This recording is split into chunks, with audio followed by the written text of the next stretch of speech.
दो बीमार आदमी हॉस्पिटल में एडमिट हुए और उन्हें एक ही कमरे में रखा गया।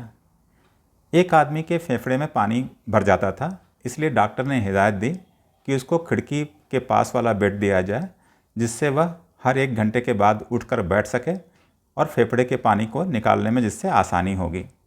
दूसरे आदमी की स्पाइनल कॉर्ड में चोट लगी थी, उसको उठना नहीं था। उसको ऐसा बेड दिया गया जिसमें उसको बस के लेटना था, इधर उधर की चीज़ें नहीं देखनी थी, उसको करवट लेना भी मना था।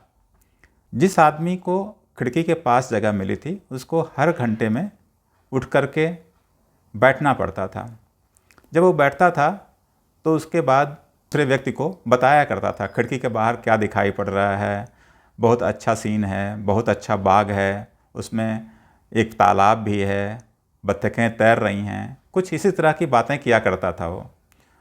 कभी कभी बोलता था बैंड बज रहा है, सैनिक जा रहे हैं।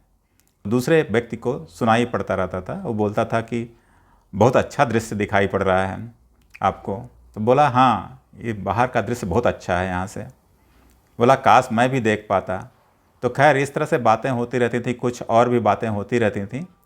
एक दिन जब नर्स दवा लेके आई, दवा देने के लिए सुबह सुबह, तो देखी कि जो आदमी खिड़की के पास वाला था उसकी मृत्यु हो गई थी।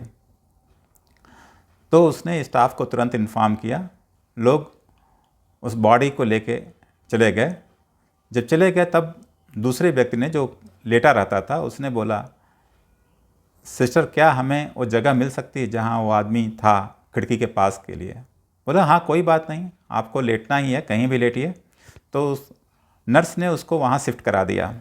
जब वो वहाँ शिफ्ट हुआ तो नर्स के जाने के बाद धीरे से अपनी कोहनी उठाकर देखना शुरू किया कि खिड़की के बाहर क्या दिखाई पड़ रहा है। तो जब उसने देखा खिड़की के बाहर तो दिखाई पड़ा कि बाउंड्री वॉल बनी हुई है, खिड़की के बाहर तो कुछ भी नहीं दिखाई पड़ रहा है।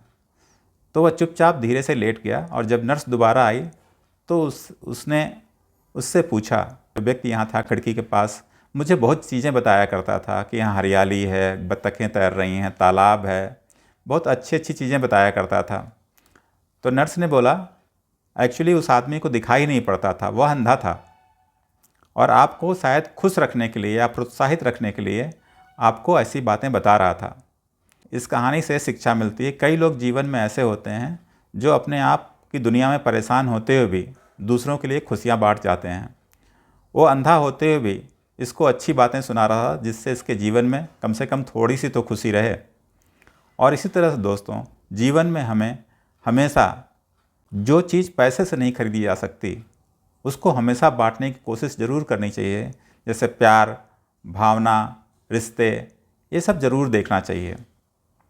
आशा है ये कहानी आपको पसंद आई होगी। अपने विचार और सुझाव में ज़रूर लिखें। धन्यवाद। जय हिंद।